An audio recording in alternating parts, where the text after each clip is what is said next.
Hey everybody, Abbey Ashley here. We're doing our live Q&A session today, and I have somebody with me. Who is this? Hi, I'm Abby. This is Evie. This is my daughter. She just wanted to say hi to you guys. You having a good day? Yeah. I'm at school because I had a little cough, but now I don't feel it anymore, so I'm going back to school tomorrow. Yeah, someone's playing hooky today, aren't you? She's going back to school tomorrow. Oh, there it is. Okay. Don't give everyone COVID. Go. Okay. I love you. All right. So Abby just wanted to say hi to you guys. Can you close the door, Princess? Yeah. Thanks. Awesome. So we're doing a live Q&A today. She was like, please, can I go live with you, Mom? So I had to say yes, of course. So I hope that you guys are all having an amazing day. For those of you who don't know, we go live here in the Virtual Savvy community every week to talk about a topic that is pressing to you guys. What are you guys what are the struggles that you're facing? What are you wanting to learn? What are some of the topics that we can dive into and really just chat about? So we do these live streams every single week, both on our Facebook page and our Facebook group. We also cast them over on YouTube. So at any time that you want to go and rewatch these are all on our YouTube channel. So you can go to youtube.com/Abbey Ashley if you want to catch any of the past replays from these live streams. But today is just a live Q&A time, and this is one of my favorite things to do because it's really just an informal time for us to hang out and to talk about you and your business and kind of what are you wanting to learn about? What questions do you have? So let's just go ahead and do this. Let's go ahead and hear in the comments. I'd love to hear where you guys are joining me from and what stage of business are you in? And if you have questions already that you want to ask me, go ahead and start dropping those in the comments because we will start going at them here in a second. But what stage of business are you in? Still deciding what to offer, what skills am I going to be offering inside of my packages, putting all of that together. Are you in the launch phase? Are you in the growing phase where maybe you have a client or two, but you're really trying to figure out how to, get more clients? You're really heavy on the marketing right now. Would that be you? Or would you say that you are in the scaling phase? Maybe you've, you're booked out completely, or you're really close to being booked out. And now you're starting to think about growing a team. How do you make as much money or even more money with less time, right? Because at a certain point, you're going to run out of the hours that you can work yourself. And so what are some of the ways that you can scale your business, continue to grow, and grow your business without it actually involving you? So I'd love to hear, where are you guys? Are you in launch? Are you in grow? Are you in scale? These are actually how we break apart our Savvy System course, is in these 3 different phases. So it's really fun just to see what phase you guys are at. Let's do this. If you guys have questions for me, go ahead and drop them in, because today is just a live Q&A time. That's what we're doing. We're just going to be answering questions. Before we do jump in, if there's anybody who's brand new to virtual assistants, maybe this is your first time hanging out with me. I'm Abbey Ashley, founder of Virtual Savvy, and we created this checklist. Our passion is to train virtual assistants. It's actually our company mission is to train 100,000 virtual assistants, teaching them how to start their own VA businesses so they can creatively carve their own path. And it's so incredible because we heard a story just this past week from one of our new Savvy System students who, she jumped in within a couple of days. She already had 2 clients, and she sent this message saying, it's amazing to me that I could do this, that I didn't even know this was an option. Like, I can stay at home with my kid, and because she was, getting ready to put him into daycare, which was something that she didn't want to do. And it's like, I didn't even know this was an option. And so quickly she was able to find a couple of clients and see, oh, this is a real thing, right? And I love that light bulb moment. And that's literally why we do what we do, is because there's so many people who don't even know that this is an option. And there's so many people who need a flexible work option, and they don't even know that this is one of the options. So that's our company mission. I hope that you guys join us in that mission.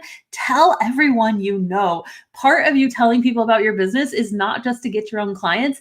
part of it is fulfilling this mission of showing people, you know, there are other options. You can creatively carve your own path. Anyways, so we created this checklist. If you're brand new, this is a great resource to give to somebody else too, right? If they're curious about how do I actually get started as a virtual assistant, this checklist is a really good resource for them, okay? Awesome. I'm going to jump into the comments now because this is where we're going to hang out. And if you have any questions, just go ahead and drop them below. And I'd love to hear questions about really the phase that you're in, you know, that launching phase. How do I choose my services? How do I, you know, price and package? What legalities, LLC, what do I do, right? That launching phase, the growing phase is all about marketing, right? So any marketing questions that you have, or if you're in that scaling phase, anything about building a team, you know, scaling your business in those ways. So let's jump right in. Awesome. Do you think, Steph asks, hi Steph, do you think degrees or certificates hinder someone from starting a PA career? So PA, personal assistant, virtual assistant, somewhat synonymous, but we'll go ahead and answer this with that background. So I definitely, I don't think that they hinder, definitely not. But I also think that it's not necessarily a disadvantage if you don't have a degree or certificate. You know, like anything, I think that what you have to do is you have to take the experience that you have, whether that's experience with a previous job, experience just from organizing your own life, right? Maybe you've grown another business, or maybe you have degrees and certificates, right? Or maybe you have a combination of all of them. So what you need to do when you're first starting out your business and you're trying to get the message out there is you need to show people, you know, here is why I am qualified to do what I do. I don't think that the qualification always has to come from degrees, okay? I'll raise my hand. I actually have a marketing degree, but there's very little that I do currently when it comes to marketing that came from my degree, if I'm being honest, right?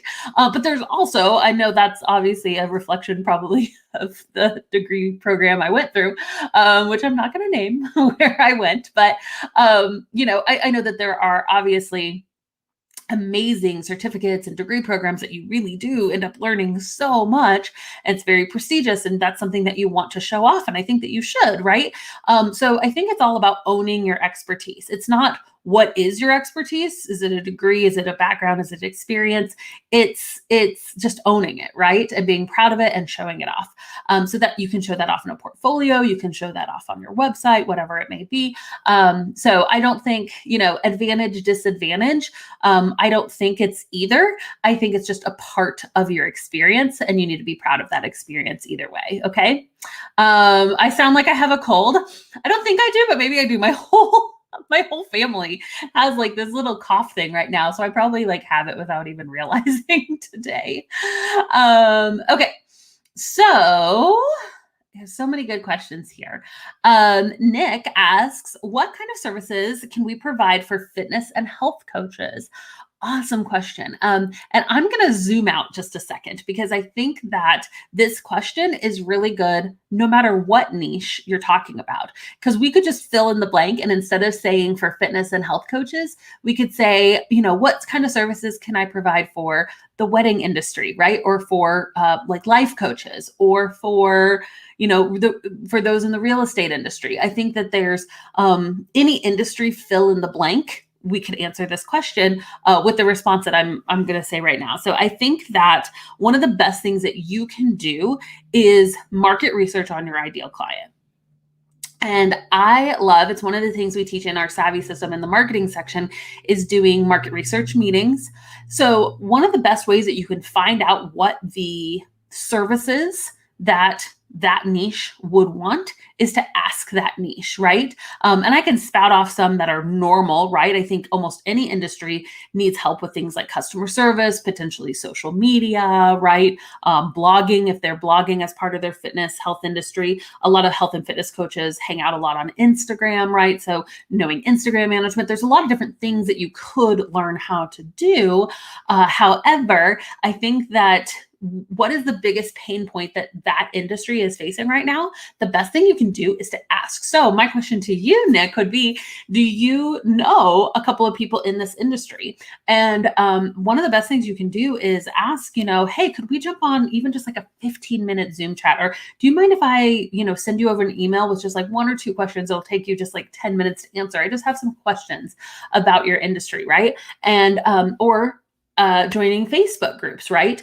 Facebook groups that only have, or that would maybe have a lot of health and fitness coaches. Like, I'm in a lot of like health, like I've gotten really into weightlifting lately. And so I'm in a lot of weightlifting groups, and I know there's tons of coaches in those groups. So even though it's not like a coaching group, it's still people who are passionate about that topic. And so asking a question like, hey, like, this is really random, but how many of you guys are actually coaches here?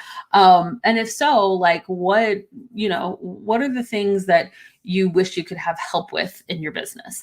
And so I think that is a really good way to just start finding out what do people really want, right? You could even create like a little survey, like a 4 or 5 question survey that you send to a couple of people to kind of drum up, like to ask those questions. So anyways, I think that strategy really can work with any industry, right? Fill in the blank. All righty. I'm stuck on branding and packaging. Okay, so let's break those 2 things apart, okay? When it comes to branding your business, what I have found is one of the hardest things for people is that they just get stuck feeling like it has to look absolutely perfect. And I get that, guys. I am such a perfectionist. I totally understand wanting your brand to just come off and look beautiful and all of those different things. There's a couple of projects that we run through in our Savvy System course, and I'll give you kind of the overview of it. One of the things is we have you do kind of like a Pinterest scavenger hunt. And so literally you go onto Pinterest and find brands that you really like, right?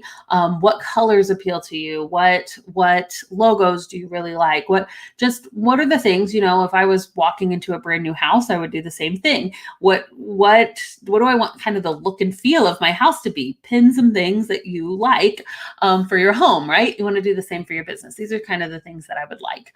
And then what I would recommend, guys, if you are not a logo designer, don't stress out about it. Don't go and spend like 40 hours trying to make this gorgeous, elaborate logo. And at the end of the day, you're like, this still looks terrible, right? One of like my little hacks is, did you know that you can buy logos just on Etsy? Literally go to Etsy.com and type in, logo or purple logo or gold logo or whatever, like nautical logo. And people will sell logos on there. Now they're going to be templates. It's not going to be custom. You're going to have to pay a lot more for somebody to create a custom. Like if you have a vision in your head and you're like, I want this exact logo and I'm going to need somebody to hand draw this thing for me, then that is, I think that is one of that's going to cost you more, right? But there's all these templated logos that a lot of times, a great logo can just be like cool, your business name in a cool writing. And there's a lot of cool templates on Etsy. So that would be one place. If you're not a designer, right, then potentially looking at Etsy as an option for you. And then there's also, there are places that you can go to have like custom logos and stuff made, but that would be my best option for you. Also, when it comes to packaging is a great question. I'm going to have my team link to a blog post. Okay. If my team is there, hello, thank you. You're amazing. And it is a blog post about packages versus hourly pricing. For most people starting out, I usually recommend that you just do hourly pricing. And here's why. When you're first starting out, let's say that you're going to be, building a landing page for somebody, or you're going to be answering emails, whatever it may be. When you're first starting out, you don't even know your own capacity, right? Like if I were to say to some of the newbies out there, how long will it take you to set up, somebody's email marketing system? You'd be like, I have no idea. And that's okay, right? Like you don't have to know right now. But I think that before you know how long things take you, it's really a good idea to do that hourly rate. That way you're not quoting somebody, oh, this will take me 2 hours when it really takes you 20. Okay. So that's my recommendation, is to do just packages of hourly rates. So you could have a package of 20, a package of 30, and a package of 40 hours a month. And then a business owner, if they chose that 40-hour a month package, you'd be working for them about 10 hours a week. And that package would renew month over month. I don't recommend having your hours carry over. That is, I think that can get us in a lot of trouble if it's, somebody buys a package of 40 hours and they only use 10, and then that compounds and that compounds. And then you're like having to work, 100 hours for one client 1 week when they finally want to cash it in. Like, that's not my recommendation. So I suggest starting out with those hourly packages. And then as soon as you're able to, once you are like, okay, now I have a defined service, I know I want to do Instagram management or Pinterest management or whatever it may be, then you can kind of switch over to those package-based pricing, okay? But that's my recommendation when you're first starting out, is just to start with hourly and then grow. Your business is going to shift and change and pivot so many different times, and that's okay. It's part of the process, okay? Let's see. So many good questions. I'm trying to scroll through there. Yeah. If I miss a question, I'm sorry. Oh, this is a great question. Latanya says, how do you go about reaching out to your first potential client? So when it comes to your very first client, my favorite strategy is the personal outreach template. It's actually something we offer for free on our website. You can go to thevirtualsavvy.com/swag, and we have this free template there. And essentially this template is just introducing your business to friends and family. Now you may think, okay, Abby, friends and family are not my ideal client. Like, I'm not, my friends and family don't have businesses. Well, first, I would challenge you. I would bet that you do know one small business owner, right? I would expect that you probably know, even if they're a real estate agent or an insurance agent or own a mom and pop shop or an e-commerce store, you likely know one small business owner. So that part of that personal outreach template, it does have an option for you to kind of tailor it to someone who is a business owner. So I think the first thing is to actually reach out to the business owners in your life. But the other part is reaching out to friends and family.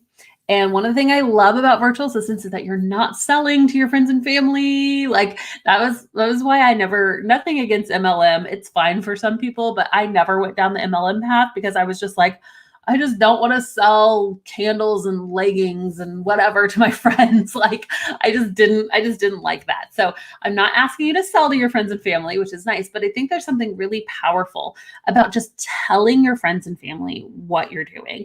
For one thing, it's just kind of a confidence booster, right? It's just kind of a like, okay, I can do this, right? So I think that's really important. And I think sometimes we just forget, just like one small business owner, everyone likely knows one small business owner as well. So part of that personal outreach template that we have on our website is, just telling people about your business and saying like, hey, do you know of anybody who this may be helpful for? They can respond back and say no, and that's fine. They might not respond back at all. We've had people before send out that personal outreach template and be like, oh, Abby, like that didn't work. Like I didn't get any responses. Like that kind of stunk. And then like 3 weeks later, they're like, oh my gosh, I've gotten all these referrals, right? So sometimes it can take some time because sometimes people read your email and they're like, oh, that's so cool. Congratulations. Nobody really comes to mind. But then 3 weeks later, they've got, a handyman over at their house and the handyman's like, oh, I'm sorry, I haven't gotten any invoice. I haven't sent you that invoice yet. I'm really backlogged. Like I don't know, like I've just got to spend some time in the office. Like I could really use like an admin or something. And you're like, oh, I know somebody, right? And so I think that part of it is like for clients now, but part of it is just that you become back of mind, right? Like your friends and family know what you're doing. So if they do encounter somebody who needs your services, they can be like, hey, I know the perfect person, right? So that would be my recommendation if you're just starting out, is to, as soon as possible, go set ready is one of the things, like our key phrases at the Virtual Savvy. Something that we say often is go set ready. You're just going to have to sometimes launch before it's perfect. You're going to have to step out even when you don't feel 100% confident, because here's what's going to happen. Even if you don't have everything ready, you're like, oh, I'm not ready. Somebody says, I want to hire you. What's it going to do? It's going to put that fire under your butt to say, I got to get stuff ready like now, right? So that would be my recommendation for you. Great question.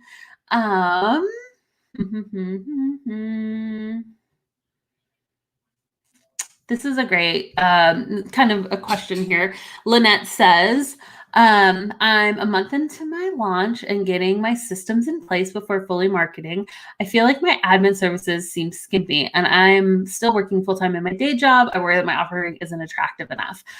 Lynette, I understand that feeling, but you've got to recognize that most often the people who need help, they're hiring maybe the first virtual assistant in their business. Most of them are hiring for these services that you feel like, I feel like this isn't very much, right? But it can be a lifesaver and a game changer to the right person. So don't stress, don't feel like you need to add more services. I think that is one of the most common fears that we see with people, is that they feel like, oh, I need to learn more. Like I need to add more services, which I think there's nothing wrong with learning more and adding more services. I think that we all should be constant learners, but I don't want you to stop and not start marketing until, well, once I learn more, then I'm going to start marketing. Start with what you have, because I mean, the very first job that I ever got, you guys, I mean, like if you saw my list of services when I first started, it would be laughable. I had no idea, like ConvertKit. Well, that didn't even exist then, but like, what's a MailChimp, right? Like I had no idea what any of these tools or services even were. So when you're first starting out, I mean, it was literally like, I can do invoices and customer service emails, and I'm a fast learner. Like those, literally, I'm pretty sure my services was just those three things. And so, but that's what people, a data entry, that was one of the things I wrote. And so my very first project, the very first thing somebody hired me to do was they had this like PDF of like this worksheet thing. And it was literally like 50 pages, like small type. And she wanted me to put it all into an Excel document. And I just sat there and I was like, oh my gosh, this is so boring. But you know what? I was getting paid to do it, and I was getting paid hourly to do it too, which was pretty amazing because that's all I knew how to do. And so, I did the data entry. And for me, as like a pregnant mom with a toddler running around, I was like, oh my gosh, I'm making money while my daughter is napping. Like, what is this? Like, it was life-changing. So even though I didn't love the work, and I eventually found the work that I love, starting out with those general admin services was just such a game changer for me, because it opened my eyes to like, oh, I can do this, right? So I eventually learned that I loved to write. And I was a pretty good writer in high school and college. I never really thought of myself as a writer, but the further I got along, I got really into copywriting. And so I loved writing blog posts, and that's eventually what I specialized in. But I didn't know that until I just started with what I had, So that's my recommendation. Don't be stressed about your services or the lack of services. Start with what you have. That list will grow quickly, I promise you.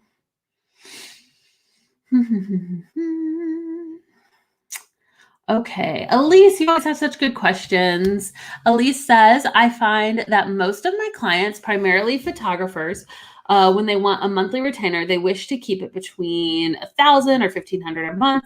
I'm having a hard time booking someone on a regular basis for most anything above that. How do I maintain rates that are realistic to the work that I'm providing, but also offer a rate that a client sees as reasonable? Okay, Elise, this is actually a really great question. So, it sounds like you have found, you found your industry, right? So these are the people that I want to serve, and you are at the point where you're actually really getting to know your industry, and you're kind of getting to know what the threshold is for that industry. So there's a couple of things. I mean, at the end of the day, there are almost always higher end clients. So when it comes to your virtual assistant services, you could choose to keep kind of your same services, but just go after like the top people and do some high end client targeting, which I know you remember a Savvy system. So like go through that high-end client targeting in the scale section of our course, and you can learn how to really go after just the top tier people. Another option, which I don't know, it sounds like you've figured out how to market to the niche that you have, which I think is really great. And honestly, like a $1,500 a month package is not bad. Like that's I would consider that normally a high-end package. So if it were me and you know how to sign 1,500 a month clients, what I would do is I would systematize your processes. I would make it to where when you sign a $1,500 a month client, it is this is what I do for $1,500 a month. Boom, boom, boom, boom, boom, boom, boom. And it's the same for every single client, right? Because the more you systematize, the more you're going to be able to get faster, the more you're going to potentially be able to delegate that to somebody else, right? And so the more that if you can make 90% of what you do for those clients, and you know them so well, so you probably could do this fairly easy. 90% is systematized, 10% is customized, right? If you can make that 90% systematized, then you're going to be able to go faster. You're going to be able to create SOPs for it. You're going to be able to potentially use like tools, like invest in some tools. And then it becomes just a matter of let's just get more people, right? Because if we're making $1,500 a month, and I would try to like, let's get up to where everyone like it's just it's one $1,500 a month package, and that's what you offer. If you have 10 people doing your $1,500 a month package, that's $15,000, right? And that's enough wiggle room that you could have like a great income yourself and potentially pay some subcontractors. So it becomes a matter of just systematizing it so you're not doing all the work, so you can just go out there and get more people. That's what I would do if I were in your situation particularly. Yeah, that's really exciting. That's my suggestion. You can definitely go out and find people who are going to pay more. It's going to be a different kind of marketing. That's the thing. You've already nailed how to do your current marketing, right? You've already nailed how to get clients for like these clients that will pay you $1,500 a month. So you could learn a new type of marketing to get higher end clients, or you could just systematize and just grow like crazy. I mean, like, what if you could have 100 people paying you $1,500 a month, right? Like sometimes I have to think so big picture. Like, what if I could get 100 people paying me that? What would my business look like? Well, it would look a lot different than it looks right now, right? I would obviously have a team of people. I would this, I would that, and kind of almost like plan out what your business would look like if you had a $1,500 a month package with 100 people doing it, and then work backwards. And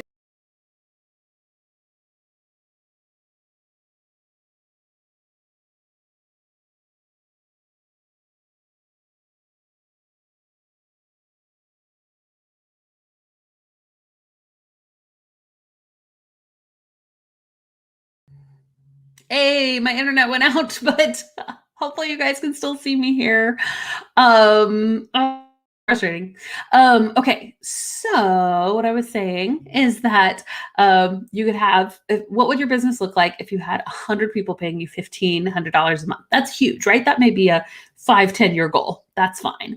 But go ahead and see what would that look like right then, and then work backwards, right? Okay, so this is a team I would need to have then. Well, this is what I would need to get to that point. So that can be a really powerful exercise, and know that it's possible. I mean, I have a meeting coming up here with Simple Pin Media, and it's literally Pinterest. It's Pinterest marketing. It's Pinterest management. What we teach you guys to do, right? It's a 7-figure business, and it's just that she's taken a service and she has just learned how to just blow it up and get more and more people. Her packages aren't that high. It's just the fact that she's just systematized it to the point that she's grown a team and can just keep keep getting those clients. So that would be my suggestion. Yay. I'm so glad you can see me and hear me. Sorry, I went out there for a second. We are like in the process of switching over to fiber. So hopefully next week we'll have fiber. Okay, going backwards.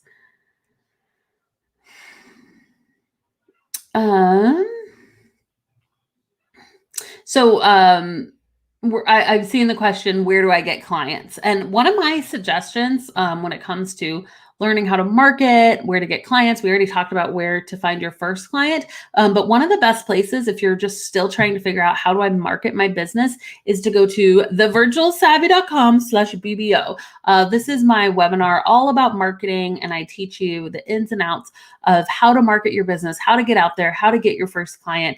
And we even talk about pricing and packaging a little bit in this webinar. So I'm not going to go, we've already talked a little bit about marketing strategies. So I'm not going to go too depth into that question because this is a whole hour-long training that you can watch that's totally for free on it. So I'm going to just go ahead and drop that link right there.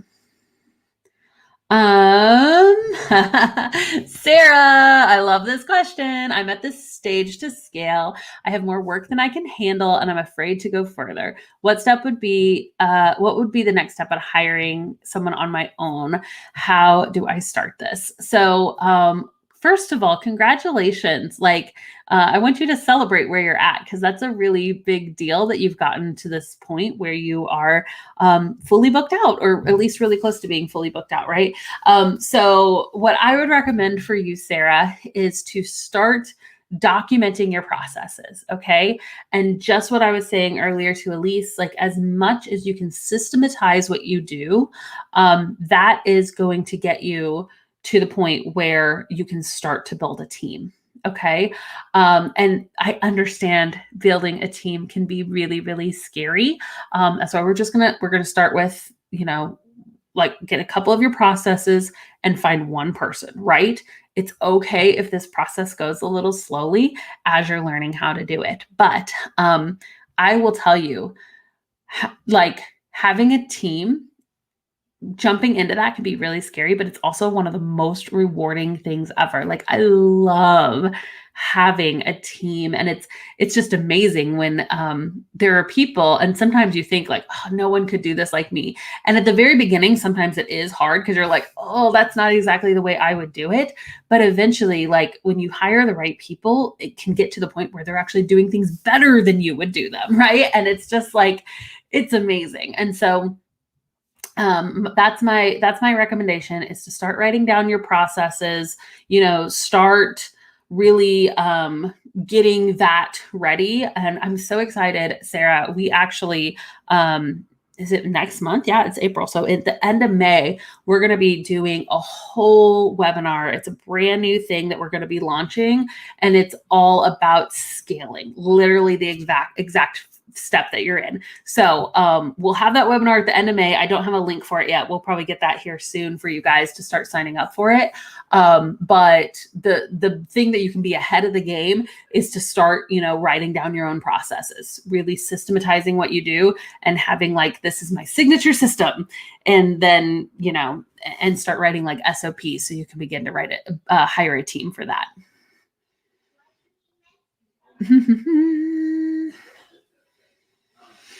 I think that we talked about this, Miracle. I see that you have your business page on Facebook, Instagram, and Pinterest. And I think that that's amazing. One of the things, though, when it comes to creating your social media profiles, I think that everybody should do that for sure. But I want to teach you something quick. Cool. One, webinar, that's going to help you.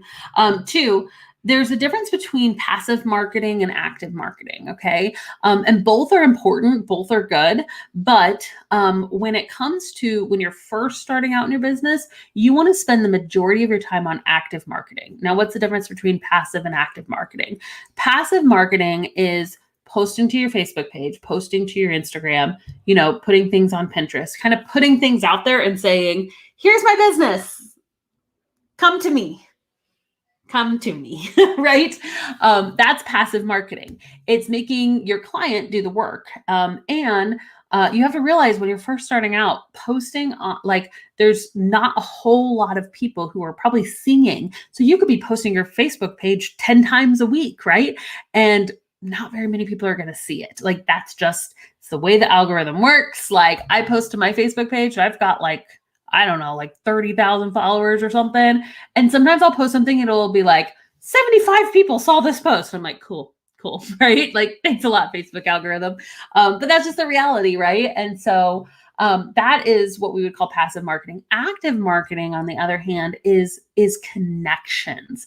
It is, if you're ready for a live networking event yet, or if there even are any, I don't know if there even are any right now, but like going to a live networking event or a conference, it's applying to job ops. So in our Facebook group, our VA Savvies community, you can go to thevirtualsavvy.com/community to get into that group. We have over 60,000 members in that group. There are job opportunities being posted every single day. So an active marketing would be actually going in and applying for those jobs, right? It's sending out the friends and family email. It's personal connection. So do you guys see the difference?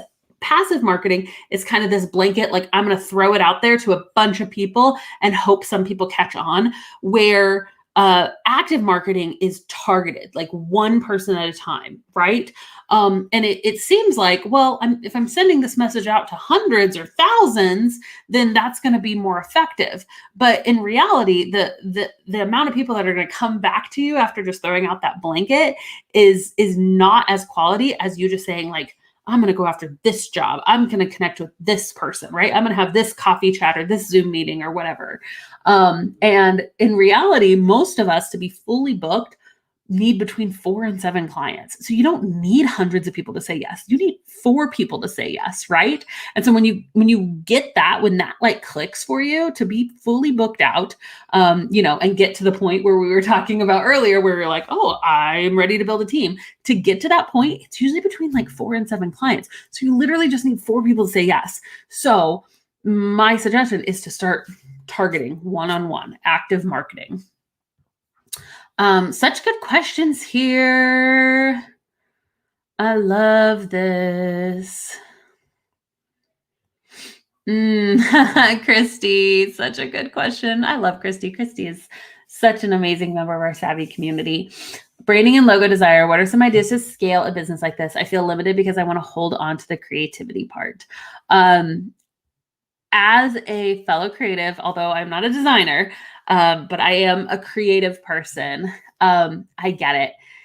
Letting go of like copywriting, which is what I did in my own business, was one of like the hardest things for me to do ever. And I think that what I would suggest, Christy, is that you've got to come up with a really clear picture of what you want your business to look like. And it could be that, you hire, that you do end up hiring some other designers to help with you, but that you still take some of them on yourself. It could be that if it's like, maybe you still design logos, but you let your team do like the branding board to go along with it. Or it could be that you add additional services, right? Like, what are some add-on services that you could do? Like, if somebody needs logo and branding, then potentially they're like kind of starting out their business. For me, the next logical thing that they would need is a website. So is there maybe a team that you could bring on that could also like be an upsell, where we also provide full website design with branding and all of that included as well? Is there anything that you could do in your process that would systematize it? So maybe even if you're still the person doing the actual logo branding board creation, is there anything you could systematize so where you could do it faster, right? Or are there elements of it that maybe you still do the actual design, but like the research and different things somebody else brings? These are just a couple of different ideas. But I think it would be a great exercise for you, and for any of us really, is to envision your business 5 years from now. Maybe not 10, maybe not 20, maybe just 5 years from now. What would be the role? Like how much do you want to be making? What would you want your team to be looking like? What would be the hats that you're wearing? My coach calls them swim lanes. And in my business, I'm only allowed to have 3 swim lanes. It's like, these are the 3 things that I do. And I'm going to hold on to these 3 things, and everything else, I'm going to at least try to get to the point where my team is doing the majority of that. So you probably have a ton of swim lanes right now, right? What would your swim lanes be in the future? And what would you want those to look like? So I think that's a really great exercise to do, is kind of envision your business 5 years from now, work backwards. How do I get to that point, right? But really, really great question. It can be hard. It can be really hard. And maybe you don't ever want to let go of some of it, right? And maybe that's a difference too, is that there's, there's a price to work with you, and then there's a price to work with other people. That's always an option as well.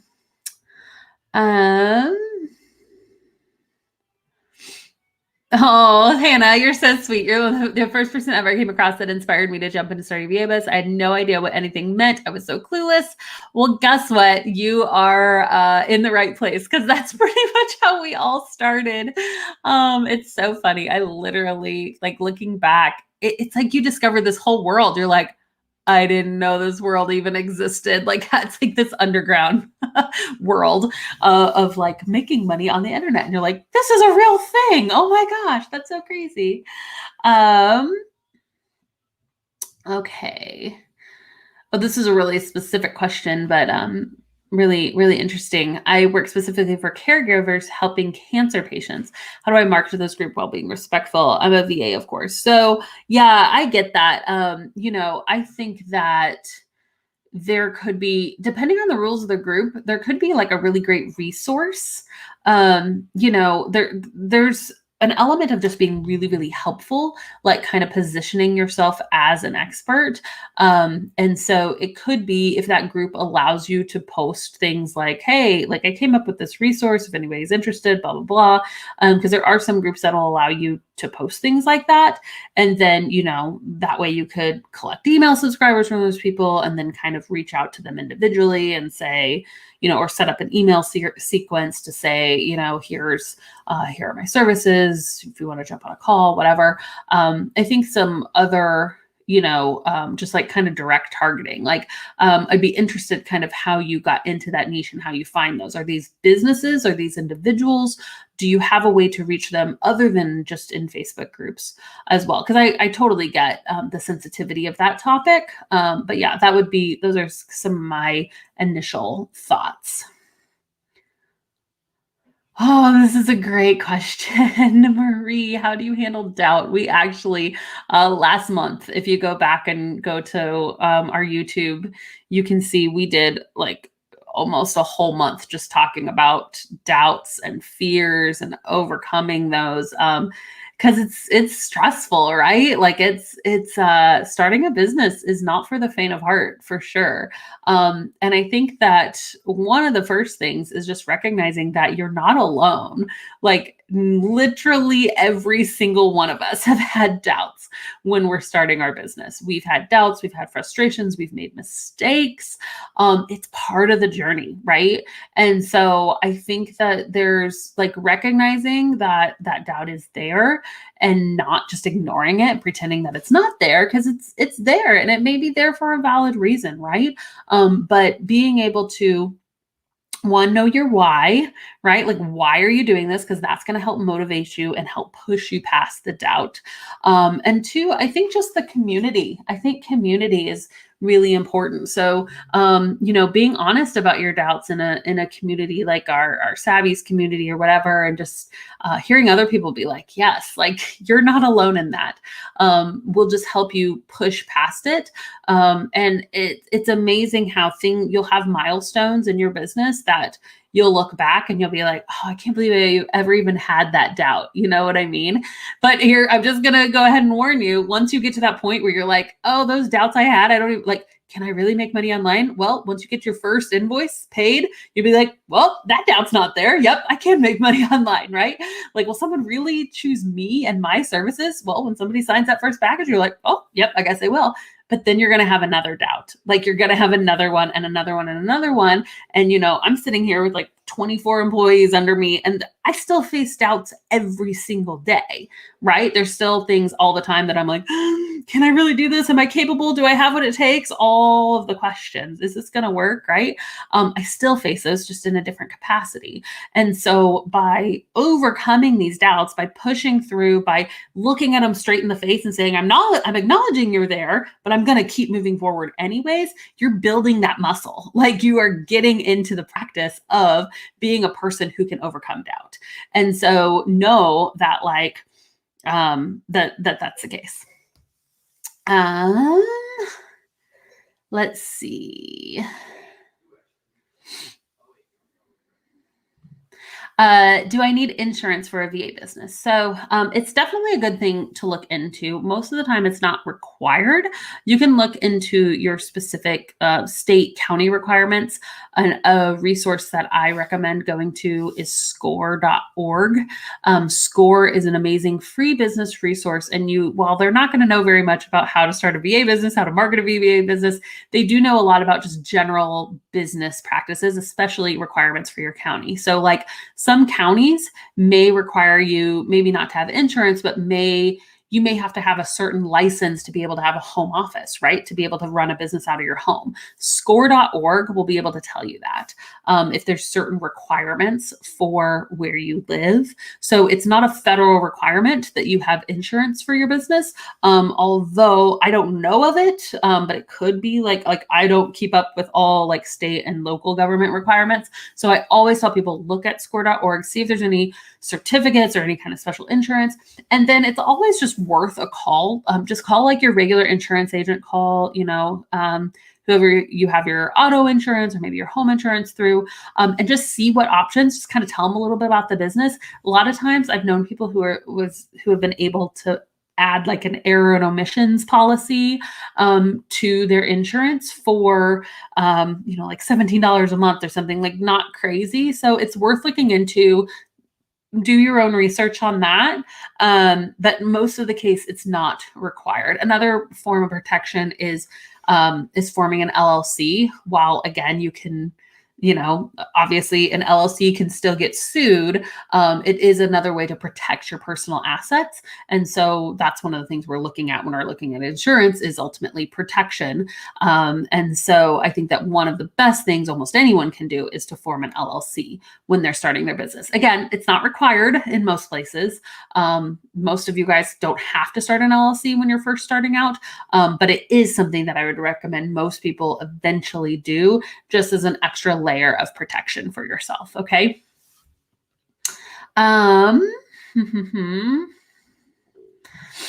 Melissa says, I know what services I want to offer. I don't have a specific client type that I want to provide services to. How do I ensure I'm marketing myself accordingly when I don't have an ideal client type? Great question, Melissa. And if I'm being honest, I was literally in that exact same spot when I first started out. So I would just make your ideal client right now small business owners. Right? Because you're not going to be going after like huge companies, right? Companies with like 500 employees. They're just going to hire employees mostly.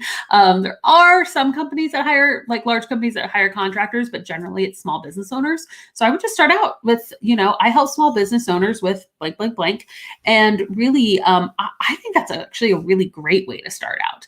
And that's what I did. And I would, go in just general business Facebook groups. I joined my local chamber of commerce, different things like that. And I got to know different types of small business owners. And what's going to happen is over time, you'll work with different clients and you'll start to realize, oh, these are the people I really enjoy working with. And these are the people I don't really enjoy working with.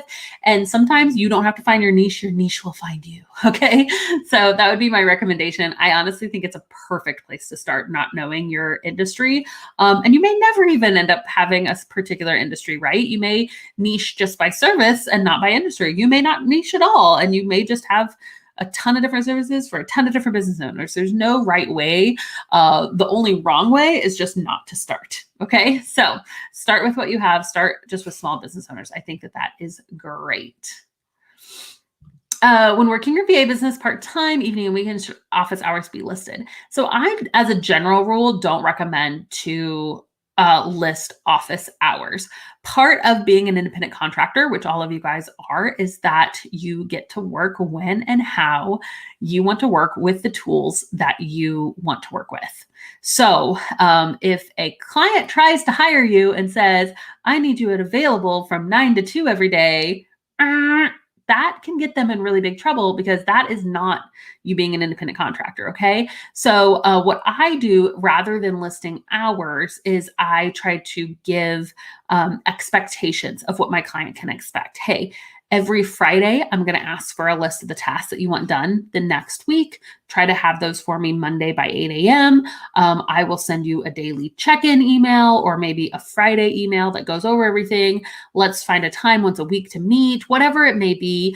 I respond to all emails within 24 hours or 12 hours or whatever you want to say. So give expectations, but I usually don't recommend having set hours just because like, one, that's just not what we signed up for, right? I mean, yeah, you could list part-time your evening and your weekend hours, but what if you want to go somewhere, right? What if you've got a birthday party to go to or something? Like that's part of this, part of freelancing, part of being an independent contractor is that flexibility.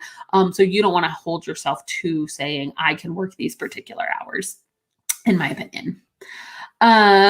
Okay. Oh my goodness, Linka, I'm starting as a social media. I'm joining Savvyful. I'm almost done with all the social media courses. I made all the decisions in your checklist. Am I ready to start marketing? Yes, yes, yes, yes, yes. Go, do it, do it, do it. Start marketing right now. Start with that friends and family email. You can get it at thevirtualsavvy.com/swag. It's a really, really helpful email. So you can start reaching out to people. I love it. It's so time to start marketing. You are more than qualified now. More questions.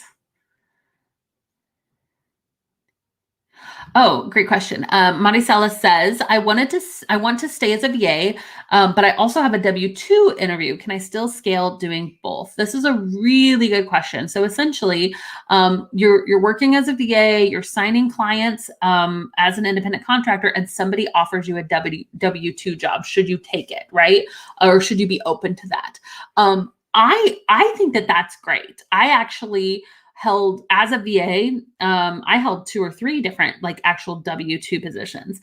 The difference and the most important thing is that you know what the offer really is. Okay. So you have to make sure, and these are questions that I would just be upfront if you're doing interviews. Be upfront about the fact that you do have another business. Like that's not going to pull away from this at all. But you know, are you guys okay with me continuing to run my own business? What are they asking for our expectations? Again, not a bad thing. If it's a W-2 position, they can say you need to be logged in every, Monday through Friday from 9 to 2. They can say that if it's a W-2 position. But is that something that you're okay with, right? But basically like checking out mostly like, because a W-2 employer can say like, we don't want you to work any other jobs. That's like part of their right as a W-2 employer. So just make sure that that's not the case. Right. But yeah, I held some really great W-2 positions, and even like the employees that work for me, a lot of them have like a couple other little clients on the side as well, just to supplement their income. And I think that's fine. Or they like grew these little agencies and they're like still running in the background. So they just have to like project manage the agency, and then they work full time for me. So they're doing both. So yeah, I'm cool with it, but some employers are not. Or they'll have like restrictions like, hey, you can do this as long as it doesn't interfere with XYZ, And so I think just kind of that awareness, but there's definitely nothing wrong with accepting, especially a remote W-2 position. Like sometimes those can be really, really great. Some of them can provide insurance benefits. Like there's a lot of great things that can happen with a good W-2 position. So we hire W-2 employees. So I'm definitely not against, people working W-2. I think it can be a great fit for the right person. Okay. Okay, we asked that question. We answered that one already. Sorry, I'm scrolling through. I know I've probably missed some of your questions. I'm trying to find them all. And then they keep moving.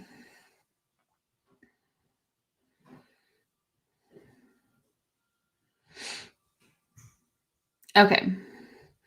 So Nick asks, I've been told to talk to those I follow and not just DM them at first for business. Should I ask for business after leaving a few comments? So I think you're talking about on Instagram. So Instagram strategy, like Instagram is one of many strategies. And really the point, it's not, in my opinion, it's not like there's this XYZ like way to get clients on Instagram. It comes down to whether you're on Instagram or any social platform, it comes down to relationship and value. Like those are the two things that you really have to hone in on when it comes to finding clients on social platforms. So relationship one is just, like that interaction, commenting, messaging them, whatever that may be, letting them know kind of that you exist. But in my opinion, jumping from that to being like, here are the services I offer. Are you interested?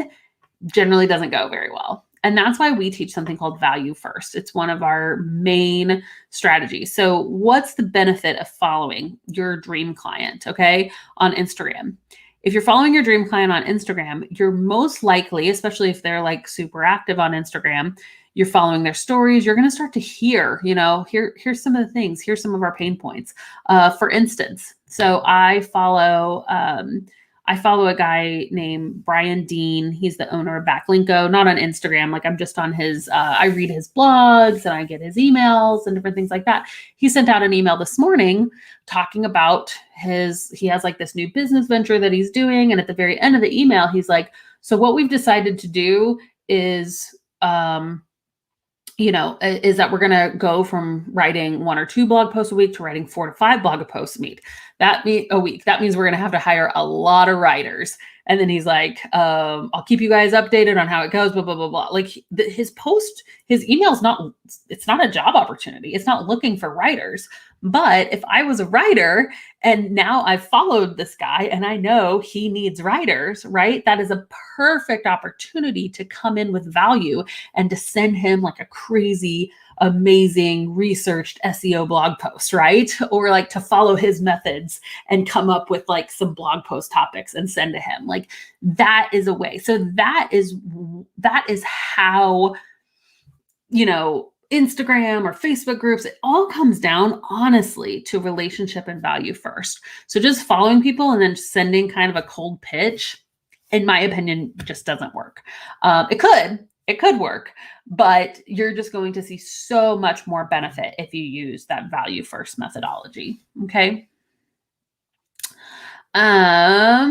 So good. All right.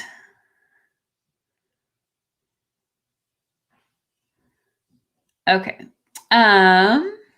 Great questions. I'm trying to find, because we're getting some repeat questions. So I'm going to try to find ones that are a little different here. CC Stevens, do you get paid up front or after the work is done? Newbie here. Yay. We love our newbies. So I always recommend having at least some form of payment up front. Again, this is your business, so you actually get to choose this. But my recommendation is to, if you're doing hourly packages, go ahead and do that full price upfront, right? So if somebody is going to buy a package of 10 hours and your hourly rate is $30 an hour, they would pay you $300. That would get them those 10 hours for the month, and they would be able to use those 10 hours over the course of the month. And then you would set them up to auto. You can use an app, or you can use something like Wave apps to do like auto invoices for them. You could also use tools like Dubsado or Honeybook to kind of send them those reoccurring invoices as well. But I recommend payment up front, especially for hourly work. Now, if you're going to do a huge project, let's say that you build websites and you're going to build this $8,000 website, okay? Or even less, like a $3,000 website. A lot of times what people will do is they'll do half up front and then half after, or they'll break it up into different phases. So I'm going to take, it's a $6,000 website. I'll do 2,000 up front.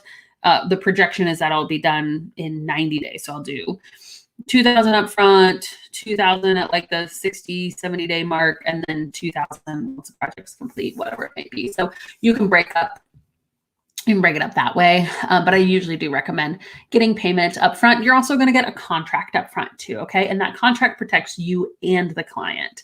And so we do have a contract on our website. If you go to the virtualsavvy.com/store, if you don't already have a good contract, this one was created by an attorney just for virtual assistants. So it's a really good contract, which I recommend that you have as well.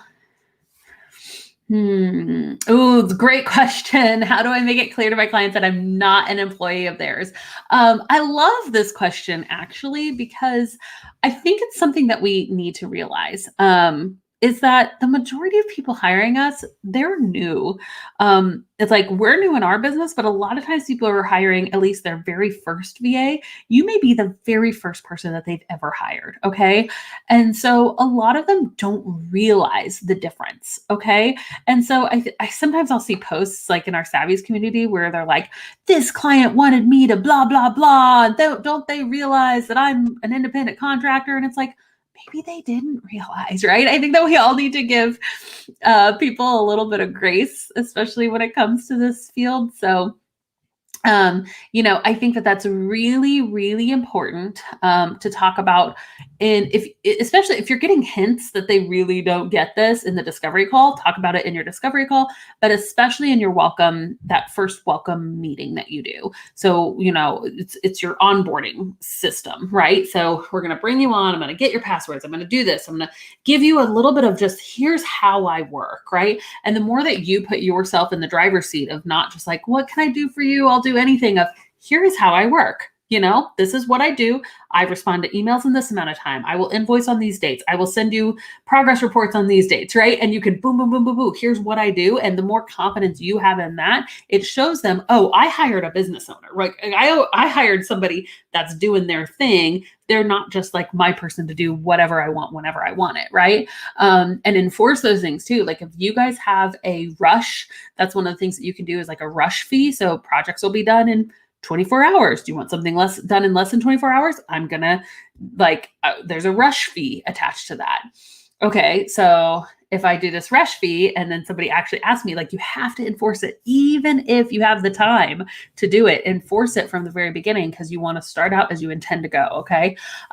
So yeah, great question though. I think, sometimes people just don't know. And so I think it is part of our job when we're onboarding them to be like, hey, here's how I work. Here's how hiring a virtual assistant works, because I am an independent contractor. Let me teach you a little bit about what that means. Okay. Christy, so good. Value first is the most important lesson and thing I learned in the Savvy system. Hands down. I'll keep saying it over and over. Agreed. So good. Okay. We're going to jump off here in a second. Yeah, this is a great question, because somebody else even asked, like, how do I show value first through DMs? Do you have examples of value first? Yeah, I would recommend going to this. And I think actually we will, because these other questions, suggested on pricing services, onboarding, different things like that. Actually, the onboarding, you can go to the virtualsavvy.com/onboarding, and we've got a whole blog post there on how to onboard. And then this question, and as far as the pricing and packaging, here's what I'm going to do, because I want to respect y'all's time. And if I'm being honest, it's 1 o'clock and I'm getting kind of hungry. So I'm going to go have lunch. I would recommend, and we'll just stop with this, going to the virtualsavvy.com/BBO. If you guys have not watched this webinar yet, it's a 60-minute training. It's an on-demand training. So just go watch it whenever you're available to watch it. But you can go here, and it's going to talk about pricing, packaging, and we're going to talk about value first inside of this webinar. Okay. And so it's really going to show you, here's how you get clients and here's how you stand apart, because I get it. Sometimes you can be inside of a Facebook group and you're like, oh my gosh, like, should I even apply for this job? Literally 100 people applied to it. There's 100 comments here. But if you know value first methodology, you're going to realize that probably 90 to 95 of those 100 people did not do value first, and they're just going to get skipped over. Okay. So learning this really is the key to succeeding and to finding clients. So that is inside this webinar. Go watch it, take notes, make sure you watch it at a time that you can really concentrate on it. Have it be during your devoted time, not your distracted time. And yeah, that's all I have for today, guys. This has been so fun. We'll be back here next Tuesday. We're here every single week on Tuesday doing live streams. So I hope that you've enjoyed this time. I know that I have. And yeah, I will see you next time. Bye.